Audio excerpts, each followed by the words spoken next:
What's going on, guys? Welcome back to Torque Spec Garage. Today I'm going to be showing you just a quick little tip. I'm going to show you how to reset the maintenance light on a 2014 Toyota Camry. So let's get right into it. Alright guys, so first thing you want to do, just turn your key to the on position.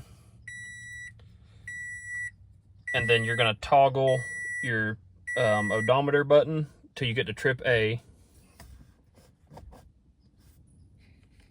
Okay, and then you'll turn the car off. Then you hold down the trip button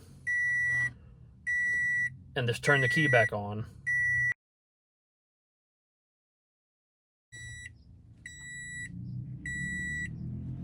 Zeros will flash. That's all there is to it. That's how you reset the maintenance light on a 2014 Toyota Camry. Thanks for stopping by.